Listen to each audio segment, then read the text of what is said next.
اب چلتے ہیں اپنے اگلے برج کی طرف جو کہ برج سرطان، اور آپ کو بیان کریں گے کہ ان کا 21 سے 31 مئی کا یہ اشرہ علم نجوم کی روشنی میں کیا کچھ بیان کرنے جا رہا ہے۔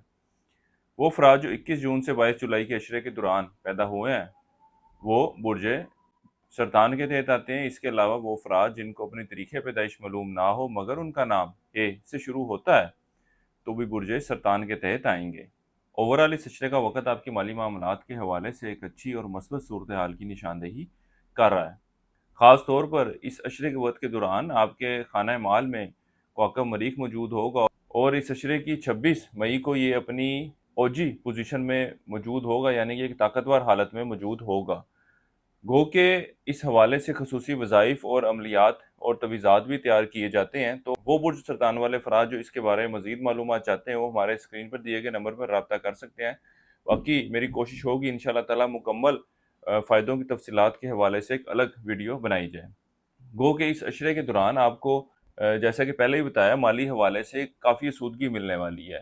خاص طور پر وہ افراد جو کسی کاروبار کے پیشے سے وابستہ ہیں، صنعت کے پیشے سے وابستہ ہیں، اس اشرے کے دوران یہ مالی صورتحال، مالی معاملات میں بہتری دیکھنے میں آئے گی۔ یہاں تک کہ آپ کی اگر حکومتی اداروں سے کوئی لین دین ہے، ڈیلنگ ہوتی ہے، کنٹریکٹر کے طور پہ کام کر رہے ہیں، تو بھی آپ کے معاملات میں آسانی پیدا ہوتی نظر آئے گی، معاملات طے پاتے نظر آئیں گے، اور اگر ان کی طرف کوئی اماؤنٹ وغیرہ پینڈنگ تھی تو وہ بھی آپ کو ملتی ہوئی نظر آتی ہیں۔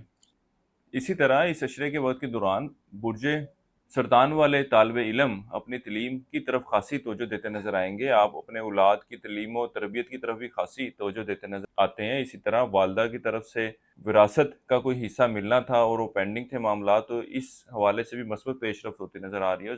اس بات کے کبھی امکانات ہیں کہ اس اشرے کے وقت کے دوران معاملات آپ کے حق میں جاتے ہوئے نظر آتے ہیں، یا پھر آپ کو اگر اپنے نانکوں کی طرف سے، اپنے ماموں کی طرف سے کسی قسم کی مدد کی ضرورت ہو، فائنینشلی طور پر یا نان فائنینشلی، تو آپ کو ان سے ضرور بات کرنی چاہیے، معاملات کو لے کر چلنا چاہیے۔ اللہ کے فضل و کرم سے مثبت صورتحال کی نشاندہی ہو رہی ہے۔ وہ برج سرطان والے افراد جو زندگی کے کسی بھی معاملے کے حوالے سے رہنمائی چاہتے ہوں، اپنا مسئلہ ڈسکس کرنا چاہتے ہوں، جیم سٹون معلوم کرنا چاہتے ہوں، ان کو چاہیے کہ ہمارے واٹس ایپ نمبر پر رابطہ کریں یا کال کر سکتے ہیں۔ انشاءاللہ تعالیٰ آپ کی ان معاملات کے حوالے سے ایک مثبت رہنمائی کر دی جائے گی۔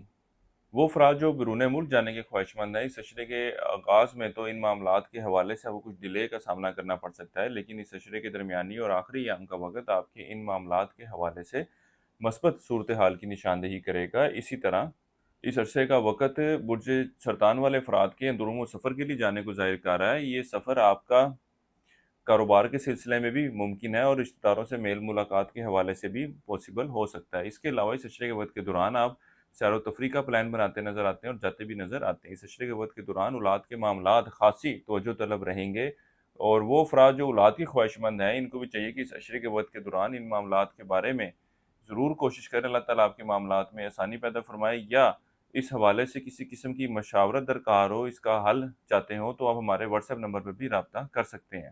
وہ برج سرطان والے افراد جو رشتے کی تلاش میں اس اشرے کے دوران اگر یہ کوشش کرتے بھی ہیں تو اس وقت کے دوران کوئی اچھا اور بہتر رشتہ ان کو ملتا ہوا نظر نہیں آ رہا۔ اسی طرح اس اشرے کا وقت ملازم پیشہ افراد کے لیے بھی کوئی مثبت صورتحال کی نشاندہی نہیں کر رہا۔ اگر تنخواہ میں اضافے یا پروموشن کے حوالے سے کوئی یقین دہانی کروائی گئی تھی تو اس کے اوپر آپ کا امپلائر جو ہے وہ عمل درآمد کرتا ہوا نظر نہیں آتا۔ بہرحال اس اشرے کی 27 تاریخ سے شروع ہونے والا وقت آپ کے دشمنوں پر غلبے کی طرف اشارہ کر رہا ہے۔ اسی طرح اپنے اخراجات میں بھی کمی کرتے نظر آئیں گے۔ وہ افراد جو قانونی معاملات یا قانونی مسائل کا شکار ہیں اس اشرے کے وقت کے دوران، ان کو ضرور کوشش کرنی چاہیے۔ اللہ کے فضل و کرم سے اس اشرے کے دوران معاملات آپ کے حق میں جاتے ہوئے نظر آتے ہیں۔ اسی طرح وہ برج سرطان والے افراد جن کو کوئی سزا ہو چکی ہے اور یہ چاہتے ہیں کہ اپنی سزا معافی کے حوالے سے کوئی کیس وغیرہ دوبارہ سے دائر کریں، تو ان کو بھی چاہیے کہ اس اشرے کی 27 تاریخ کے بعد ان معاملات کے حوالے سے ضرور غور و فکر کریں۔ اللہ تعالیٰ آپ کے معاملات میں آسانی پیدا فرمائے۔ اس اشرے کے درمیانی اور آخری ایام میں آپ کو گھریلو معاملات، گھریلو ماحول کے حوالے سے کچھ تنگی کا سامنا کرنا پڑ سکتا ہے۔ گھریلو معاملات جو ہیں وہ آپ کے امیدوں کے برعکس جاتے ہوئے نظر آتے ہیں۔ اس عرصے کے لیے ایک وظیفہ آپ کو بتا رہا ہوں، یا اللہ یا کبھی 3 تسبیح آپ نے سے کرنی ہے روزانہ فجر کی نماز کے بعد، اللہ تعالیٰ سے دعا کریں اپنے معاملات میں بہتری کے حوالے سے۔ اس کے علاوہ اس عشرے کے دوران حسب توفیق چینی بطور صدقے کے طور پر دیں۔ اس عرصے کی 7 تاریخ آپ کی